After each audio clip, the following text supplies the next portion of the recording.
로마서 8장 2절 말씀입니다.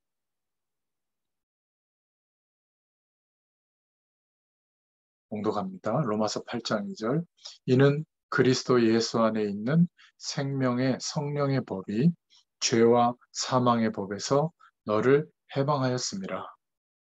오늘 이 말씀을 통해서 죄에 관해서 해결책이라는 제목으로 함께 은혜를 나누겠습니다. 오늘은 소요리 문답 제82문답부터 84문답의 내용인데요. 소요리 문답은 107문답으로 되어 있는데 벌써 83문답까지 오게 됐네요. 오늘은 죄에 관한 중요한 기도 제목을 이 내용을 통해서 하나님께서 붙잡을 수 있도록 은혜를 주실 줄로 믿습니다. 82문에는 아무 사람이나 하나님의 계명을 완전히 지킬 수 있는가? 그 대답으로는 하나님의 계명을 아무도 지킬 수 없다. 우리는 날마다 말과 행위로 계명을 어긴다. 이렇게 답을 하고 있고 83문에는 모든 법을 범한 모든 죄가 율법을 말하죠. 모든 율법의 죄가 범한 그 죄가 다 같이 동일하게 악한가?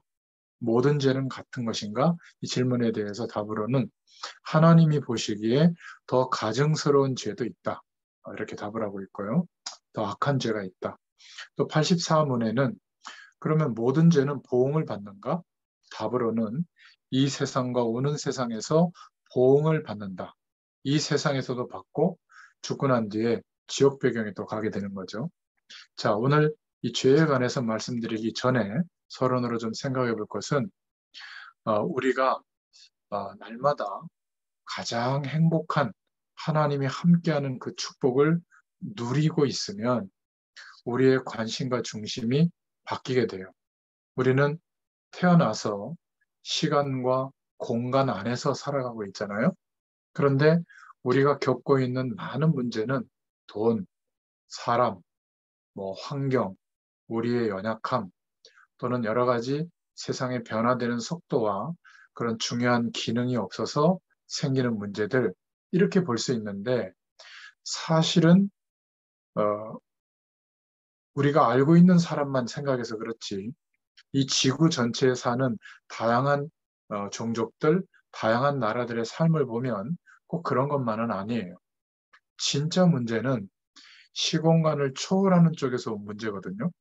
하나님 떠나서 출생한 문제, 원죄라고도 하는데 그래서 하나님과 함께하는 은혜로 사는 존재인데 그게 뭔지 모르니까 영원한 생명이 없이 출생했으니까 영원한 하나님이 함께 하시는 축복 이게 뭔지 몰라요. 어, 제가 그 수요일 날 어느 가정에 가서 말씀을 전하고 있는데 거기에 어떤 자매가 그런 얘기를 하더라고요. 우리가 구원받은 축복은 시간과 공간을 초월한 영원한 축복이다. 천지를 창조하시고 이 지구가 종말이 오고 천국에 가서 누리는 그 시간, 그것은 눈에 보이는 하나님이 말씀으로 창조한 세계지만 히브리서에 보면 말씀으로 창조하지 아니한 하나님과 함께하던 영존하는 세계가 있다. 이 부분을 말씀하고 있잖아요. 그래서 우리가 받은 축복은 시작, 알파와 오메가, 그 전과 그 후에 영원한 축복이 임한 거거든요.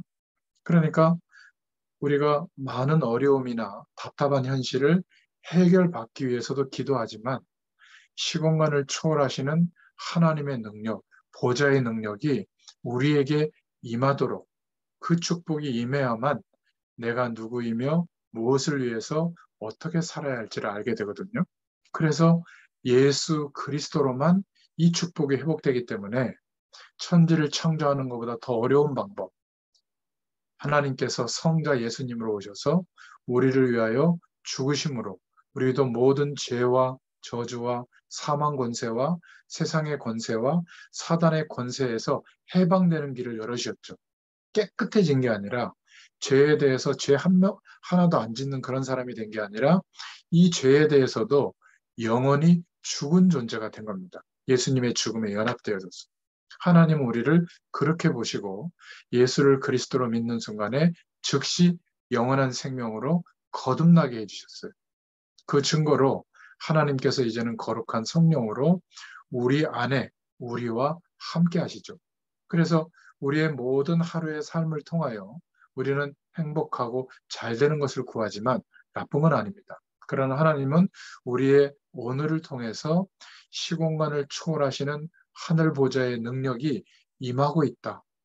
이 축복으로 너는 사는 존재다. 이것을 알게 되도록 우리의 믿음의 기준을 바꿔주시는 거예요. 왜냐하면 하나님은 우리를 단순히 복을 주신 게 아니라 하나님이 땅끝까지 이 복음이 증거되어지도록 세계 복음화를 지금도 이루고 계시는데 그 축복의 방향에 우리의 인생을 불러주신 겁니다. 우리가 열심히 성공하고 헌금해서 주님의 일을 돕는다고 생각하지만 그것은 우리의 믿음의 영역 안에서의 생각이고 하나님은 우리의 도움이 필요하지 않아요. 하나님의 일은 하나님이 지금도 하고 계십니다. 그래서 우리의 인생이 조금 중요한 시간을 확보해서 예수 그리스도를 의지하여 영원한 하나님의 축복을 구한다면 우리 이 말씀을 듣는 여러분이 한 10분만이라도 시공간을 초월하는 하나님의 능력을 주세요. 계속 그 생각을 유일하게 계속 기도해 본 적이 있나요? 초대교회 성도들은 성령의 충만함을 달라고 10일 동안 그 기도만 했거든요. 우리는 이거 해결해 주세요. 저거 해결해 주세요. 이렇게 되고 싶어요. 많은 기도를 하지만 하나님께서 그리스도로 말미암아 반드시 주신다고 약속해 주신 시공간을 초월하는 능력, 시간과 공간에 제약받지 않는 하나님이 함께하는 그 은혜와 축복을 주시거든요. 그러면 한 시간만이라도 조용히 그 축복을 기대하고 바라보고 있잖아요. 그 믿음의 사람에게는 이 축복을 허락해 주세요. 그래서 하루 종일 살아가는데 그 힘과 배경을 잃어버리는 게 아니라 항상 생각하게 되죠.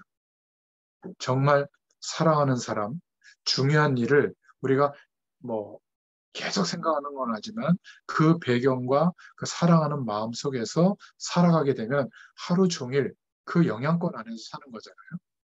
하나님을 바라보고 하나님께 기도하고 말씀을 계속 보고 이게 아니라 하나님이 나와 함께 하시는 시공간을 초월하는 그 능력이 경험되면 하루 종일 그 영향권 안에 내가 있다는 것을 알게 되고 그래서 행복한 하루를 견디고 누리게 됩니다. 자, 이러고 있으면 하나님이 세계복음을 해 나가시는데 나의 인생을 통해서 하나님께서 하실 하나님의 계획이 약속으로 붙잡아지게 돼요. 이거는 안 찾아도 됩니다. 가장 하나님으로 행복한 시간을 하루하루 견디고 누리다 보면 어느 날 깨닫게 되고 확정되게 돼요. 이 축복을 누리는 시간이 바로 묵상하는 시간이에요. 그런데 내 생각으로만 조용한 시간을 가지면 복잡해지거든요. 그래서 제일 좋은 게 내가 섬기는 교회, 주일 강단의 말씀을 생각하면서 하나님, 이 말씀을 통해서 무엇을 생각하냐면 하나님께서 깨닫게 해주시는 은혜를 생각하는데 좀 구체적으로 얘기하자면 위로는 하나님을 향하여 진지하게 물어보기도 하고 깨닫게 해주시는 음성을 듣기도 하고요. 내 심령 가운데 하나님이 알게 하시거든요. 또 아래로는 이 영원한 복음과 하나님이 예비해 주신 나의 미래, 나의 삶이 하나님의 영광을 드러내는 작품이 되도록 하나님이 인도하시는 거거든요. 그게 무엇일까를 생각해 보게 됩니다. 그러면 그 묵상하는 시간에 뿅 하고 막 음성이 들리거나 막 특별한 에너지가 공급된다고 생각하는데 세 가지로 하나님의 응답을 주시는 것 같아요. 묵상의 시간에. 하나님께서 직접 길을 열어주세요.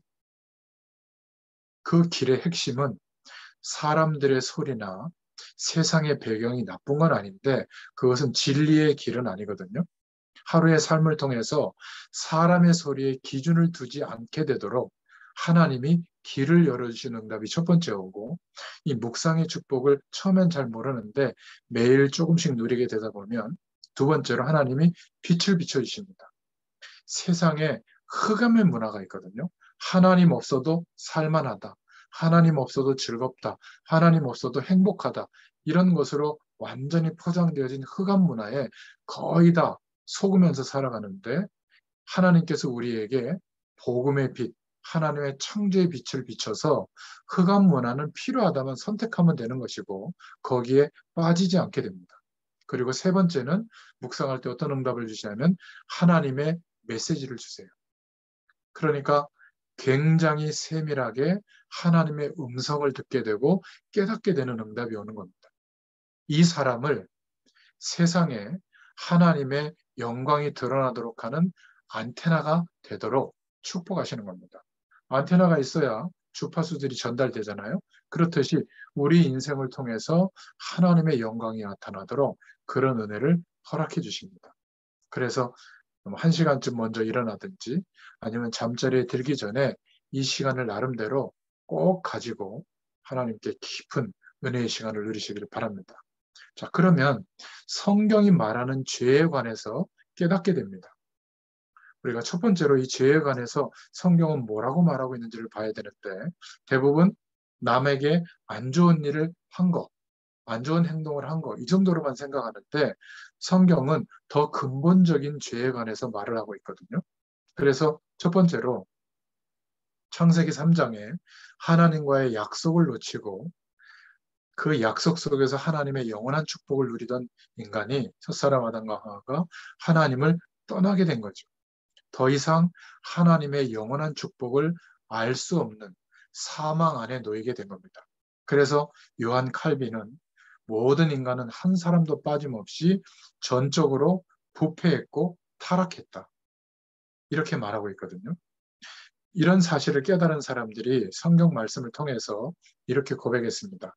전도서 2장 20절에 보면 이러므로 내가 해 아래서 한 모든 수고에 대하여 내가 내 마음에 실망하였도다. 하나님과 함께하는 축복으로 사는 인생인데 이것은 알 수가 없으니 내가 열심히 시간과 공간 안에서 형성되어진 조건들을 따라 행복해지려고 성공되려고 뭔가 나라고 하는 인생이 꿈꾸는 것을 얻어가려고 최선을 다해서 노력하는데 그게 하나님이 함께하는 축복과 대치될 수 없는 거거든요. 그러니까 실망이 올 수밖에 없구나. 이렇게 고백했고 요한일서 1장 8절에 보면 만일 우리가 죄가 없다고 말하면 스스로 속이고 또 진리가 우리 속에 있지 아니할 것이요. 이렇게 말하죠. 바리새인들 같은 경우에는 율법대로 살려고 생명 걸고 살았던 사람이거든요. 굉장히 훌륭한 사람들입니다. 그런데 예수님이 그 바리새인들에게 이 죄를 알려주려고 원죄의 배경, 하나님을 떠나서 그 모든 것에 대한 인생을 걸고 사는 그것이 얼마나 심각한 죄인지 이런 것들을 알게 해주려고 뭐라고 말했죠? 오른밤 때리면 왼밤도 내줄 수 있냐? 겉옷을 달라고 하면 속옷도 줄 수 있냐? 뭐 70번씩 7번이라도 용서할 수 있냐? 마음으로 지은 죄도 내가 행동으로 옮긴 죄와 똑같이 보응이 온다. 이렇게 얘기를 한 겁니다. 즉 빠져나갈 수 없는 죄를 얘기했는데 더 큰 죄는 그런 죄에 대해서 내가 이길 수 있는 힘이 없다는 사실이에요. 그러니까 갈라디아서 5장 17절에 사도 바울도 그런 고백했죠. 육체의 소욕은 성령을 거스르고 성령은 육체를 거스리나니 이 둘이 서로 대적함으로 너희가 원하는 것을 하지 못하게 하려 함이니라. 내 마음대로 안 되는 거거든요. 육체의 소욕이라는 것은 노아 시대처럼 하나님이 없어도 살만한 가능성에 내 인생을 거는 겁니다. 그러면서 성령 충만 달라고 기도하잖아요. 이 두 가지가 같이 역사할 수 있는 게 아니에요. 그러니까 성령을 거스르게 되죠. 또 성령께서 역사하시는 축복을 우리에게 허락하시려고 하는데 우리가 늘 세상의 배경과 그 조건에 몰두하고 있다면 성령의 역사하심이 나타날 수가 없는 겁니다. 그 부분을 말하는 거죠. 나는 바르게 살고 싶지만 그렇게 될 수가 없는 것이 바로 인간입니다. 그래서 창세기 6장 5절에 보면 노아 시대를 이렇게 말하고 있죠. 여호와께서 사람의 죄악이 세상에 가득함과 그의 마음으로 생각하는 모든 계획이 항상 악할 뿐임을 보시고 최선을 다해서 하나님 없어도 살만한 조건을 발전시키고 그 안에서 행복을 누리는 그 상태가 하나님이 볼 때는 죄악이 가득했다고 본 겁니다. 우리는 누군가를 해하는 죄를 짓지 않고 작은 죄만 짓는다고 생각하지만 하나님 없이 살만하다라는 세상 배경이 전부였다면, 우리는 그런 인생관을 갖고 있다면 이런 엄청난 죄의 권세 아래 갇혀 있는 것과 같은 거죠. 그러니까 최선을 다해서 사는데 항상 악할 뿐임을 보시고, 그러니까 하나님을 떠난 인간은 하나님을 만나야 되는데 그 길이 없기 때문에 불안하잖아요. 그러니까 시간과 공간 안에 최고의 가치를 추구합니다. 그래서 굉장히 이기적이고 굉장히 불안한 사람은 공부를 선택하겠죠. 그게 최선의 길이니까. 뭐 돈 버는 방법을 선택하든지 아마 생을 걸 겁니다. 그런데 그런 것들이 별로 답이 되지 않는 사람은 청소년기 때 게임만 하겠죠. 그렇지 않겠어요? 근데 예수 믿는 우리도 자녀들을 볼 때 게임만 하고 있는 자녀보다 공부를 악착같이 열심히 하고 좋은 대학 가고 좋은 데 취직하고 좋은 사람 만나서 결혼하고 그럴 가능성이 많겠죠. 그런데 뭐 게임만 하고 공부도 안 하고 대충 살면 기회 여러 가지 조건에서 박탈되니까 굉장히 어려운 삶을 살겠죠. 그런데 영적으로 보면 이 두 사람이 선택한 방법이 하나님이 없는 시간과 공간 안에 제약되어진 하나님의 방법이 없는 세상 문화 속에서 붙잡은 내용들이에요.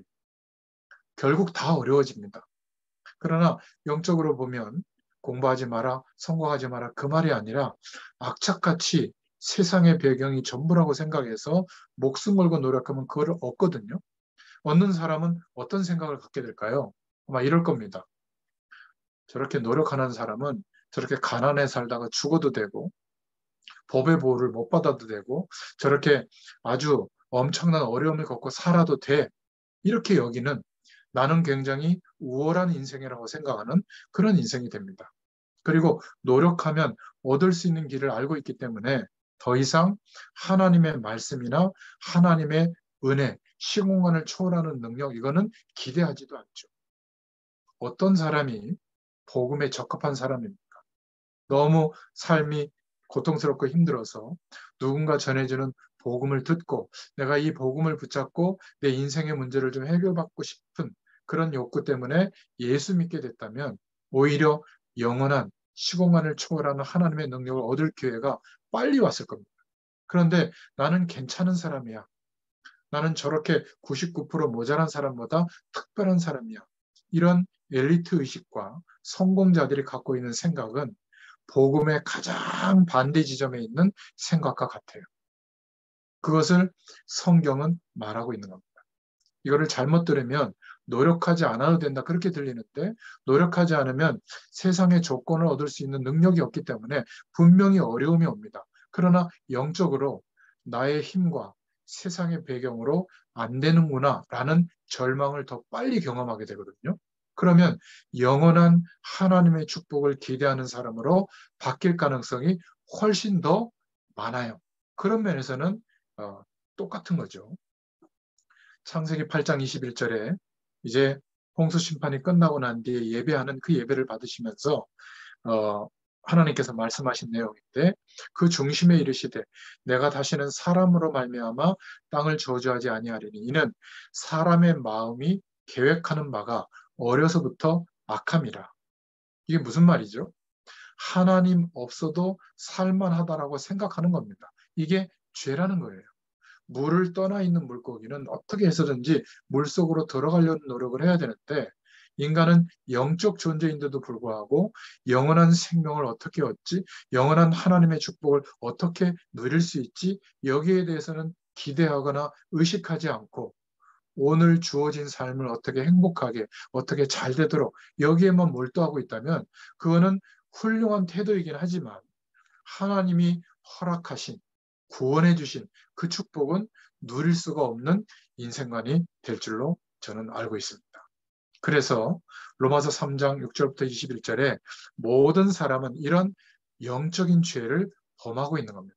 내가 지은 죄가 아닌데 출생해 보니까 영원한 것을 알 수 없는 인생이 된 거죠. 영원한 것을 그냥 추론으로만 아는 거죠. 생각의 어떤 카테고리로 영원한 것에 대한 개념을 정리한 게 과학의 발전이고 철학의 발전 아니겠어요? 사상의 발전인데 실제로 내가 고통당하는 건 뭐죠? 눈에 보이는 조건들 때문에, 사람 때문에, 경제 때문에, 뭐 여러 가지 어떤 시스템 때문에 뭔가 이렇게 부족한 조건들 때문에 내가 고통당한다고 생각하는데 인간은 영적 존재이기 때문에 진리를 알지 못하면 진리 대신 하나님이 내게 임하지 않으면 언제나 답이 궁극적으로는 없는 상태로 살게 됩니다. 그래서 의인은 한 사람도 없다. 이렇게 말하고 있죠. 야고보서 3장 2절부터 23절에 죄에 관해서 뭐라고 성경은 말하고 있냐면 그렇기 때문에 그 중에 제일 많이 짓는 죄가 혀로 짓는 죄다. 혀가 문제다. 예전에 부흥 강사님들이 하는 말이 지옥에 가면 이 마귀가 우리의 혀를 제일 기다린대요.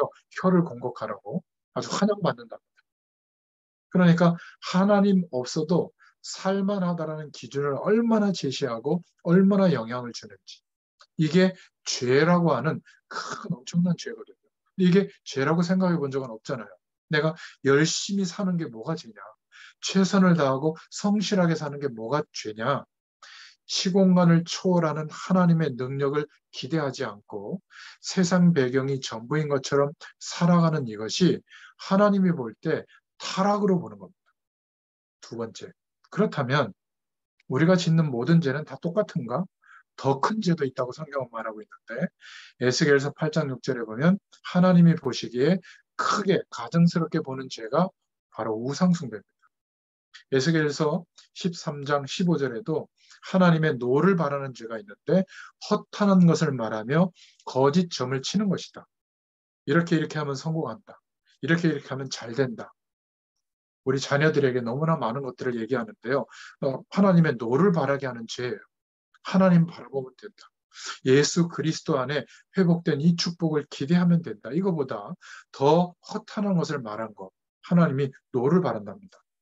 요한일서 5장 16절에 사망에 이르게 하는 죄, 바로 우상숭배를 말하고 있고 시편 78편 17절에 계속해서 범죄로 보는 죄가 있는데 그 죄는 뭐냐면 계속 하나님의 언약을 신뢰하지 않는 거예요. 우리가 그렇지 않아요? 내가 무슨 세계복음화를 해? 내 주변에 한 사람도 영향을 못 주는데 내가 이렇게 연약하고 아직도 이렇게 부족한데 아니에요. 하나님이 세계복음화를 이루세요. 하나님이 세계복음화의 축복을 나를 통해서 이루시려고 예수 그리스도를 믿게 하시고 시공간을 초월하는 배경을 누리도록 약속해 주신 겁니다. 그런데 하나님의 언약을 계속 신뢰하지 않는다. 계속 범죄하고 있는 것과 같아요. 나는 죄가 없다. 그래서 죄 짓는 사람들을, 세상에 죄 짓는 사람들을 막 공격하고 막 이러는데요. 그것은 더 심각한 겁니다. 하나님이 우리 자신을 만약 대속의 은혜를 주시지 않고, 날마다 그 은혜 속에서 우리를 보시지 않고 판단하시면 육신적인 죄를 짓는 것보다 더 큰 죄를 짓고 있는 겁니다. 여전히 범죄하는 게 뭐죠? 시편 78편 32절에 하나님의 언약을 믿지 않는 것. 78편 56절에는 오히려 하나님을 시험하고 반항하는 죄는 더 큰 죄라고 말씀하고 있는 겁니다. 그러면 세 번째로 이 죄는 보응을 받는가? 받는다고 되어 있습니다. 에베소서 5장 6절에 하나님의 진노가 불순종의 아들들에게 임한다. 이렇게 말하고 있고요. 갈라디아서 3장 10절에 보면 율법의 행위에 속한 자들은 저주 아래 있는데 그런데 기록된 바 누구든지 율법책에 기록된 대로 모든 일을 항상 행하지 아니하는 자는 저주 아래 있는 자다. 이렇게 말하고 있어요. 무슨 얘기죠? 하나님의 말씀대로 살지 못하면 저주 아래 있게 된다. 보응이 따른다. 요만한 죄 하나를 줘도 심각한 저주가 오게 된다. 그런데 율법에 속하기만 한, 율법을 지키려고 하는 사람들은 그 저주에서 벗어날 수가 없다. 안타깝죠. 우리가 다 이런 삶을 살고 있는 겁니다. 그럼 어떻게 해요? 어떤 사람은 나는 죄가 없다고 말하고 죄 있는 사람을 막 지적하기까지 자기는 괜찮다. 조그마한 죄만 지었지 큰 죄는 짓지 않았다. 이렇게 생각하는데 똑같은 죄인입니다. 어떤 사람은 나 지금까지 말씀하신 거 다 걸려드는데 그래서 에레미야 애가 3장 39절에는 살아있는 사람은 자기 죄들 때문에 벌을 받나니 어찌 원망하랴. 이런 고백까지 했습니다. 마태복음 25장 41절에도 예수님께서 왼편에 있는 자들에게 저주를 받은 자들아 나를 떠나 마귀와 그 사자들을 위하여 예비된 영원한 불에 들어가라. 지옥 배경 속으로 간다고 말하고 있잖아요. 창세기 3장 사건 이후로 원래 원죄가 있었는데 거기에다가 이런 성경이 말하고 있는 이 악한 죄를 하나님이 보시기에 더 악하다고 생각하는 그런 죄를 지었기 때문에 지금도 자범죄를 짓고 있기 때문에 그것도 다 보응을 받는 겁니다. 어떻게 하죠? 그래서 큰 두 번째로 우리 보고 착하게 살아라, 고쳐라 하지 않고 직접 하나님이 우리의 이 죄에 대한 문제, 반드시 보응이 오는 문제를 직접 해결해 주신 겁니다.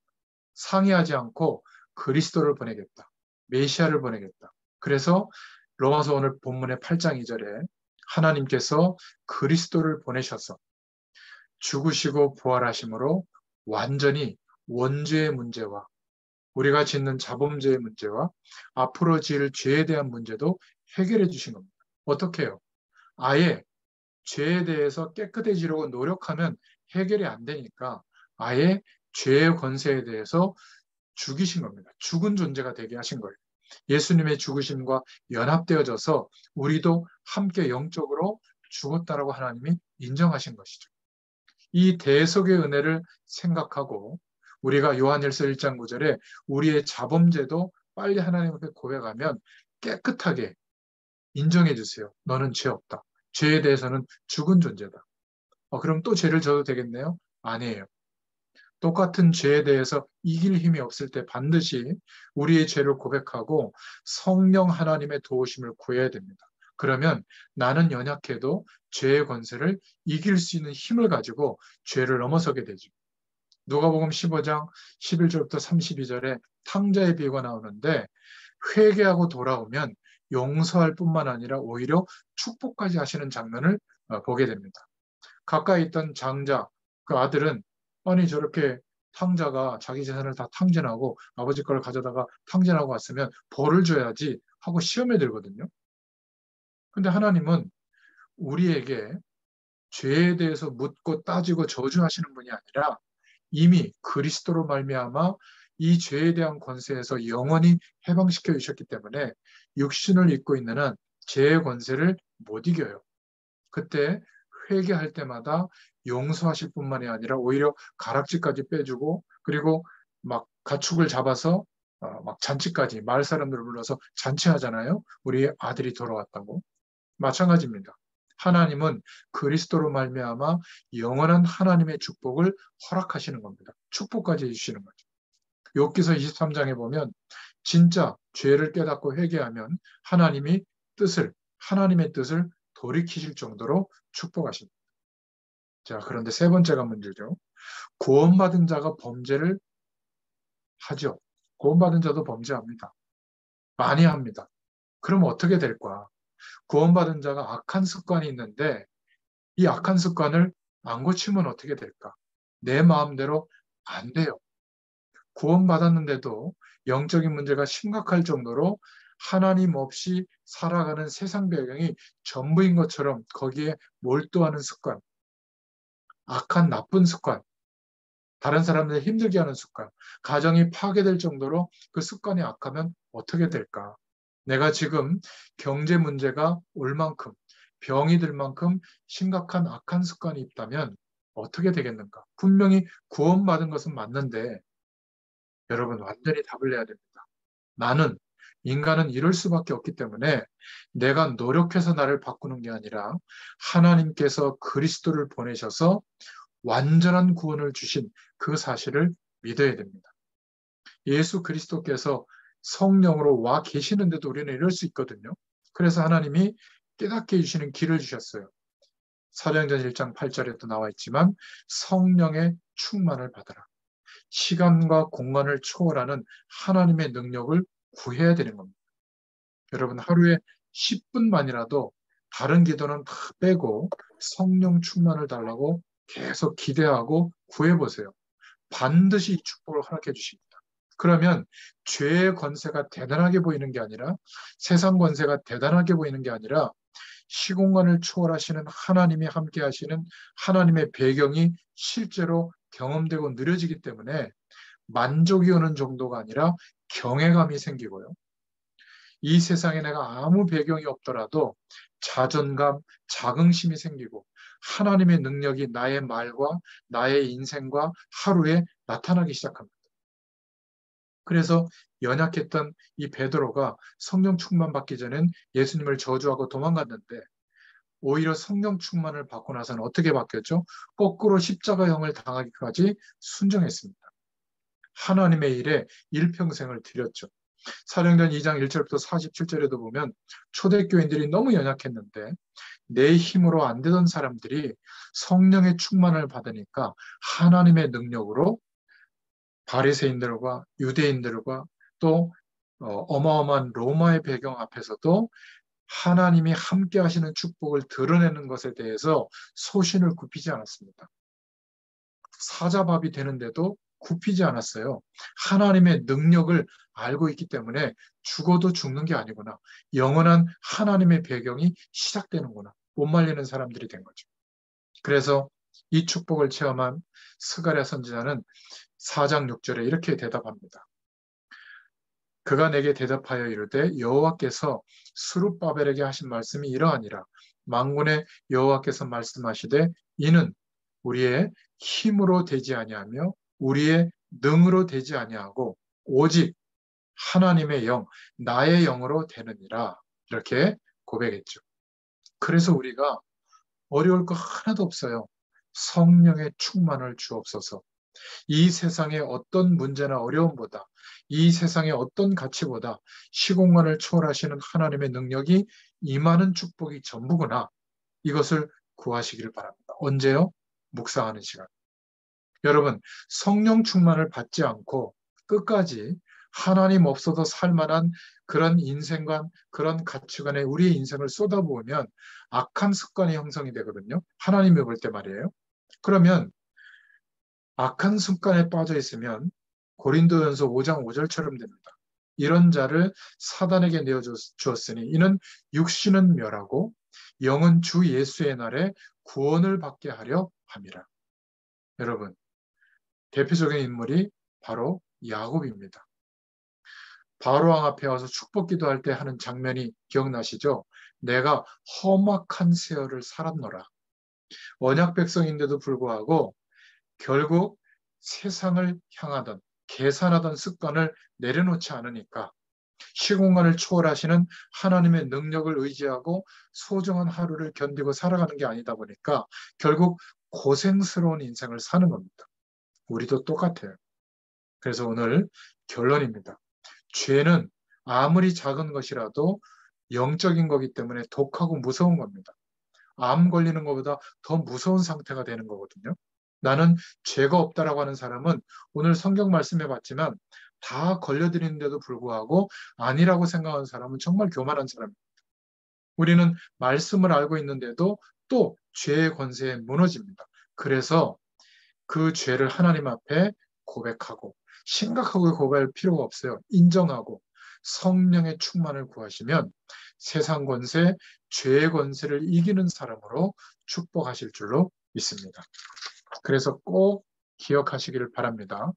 정말 시공간을 초월하는 보좌의 능력으로 하나님이 나와 함께하여 주옵소서. 청년의 시기에 전문인들이 현장에서 꼭 기억하셔야 됩니다. 결론적으로요. 그리스도로 답을 내지 않으면 절대로 사단과 세상의 배경을 이길 수가 없어요.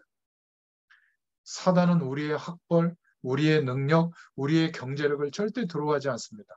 오히려 그거를 공격해서 우리를 무너뜨리고 하나님의 영광이 되는 인생이 되지 못하도록 가로막는 거거든요. 사단은 두려워하는 게 아무것도 없는데 딱 하나만 두려워합니다. 그리스도를 두려워해요. 그리스도가 선포되고 고백되는 현장과 사람을 두려워합니다. 그리스도로 담난 저와 여러분을 두려워하는 거예요. 그래서 위협하는 겁니다. 사람들로, 환경으로, 문제와 사건으로 우리가 마치 망할 것처럼, 실패할 것처럼 위협하는데, 기억하세요.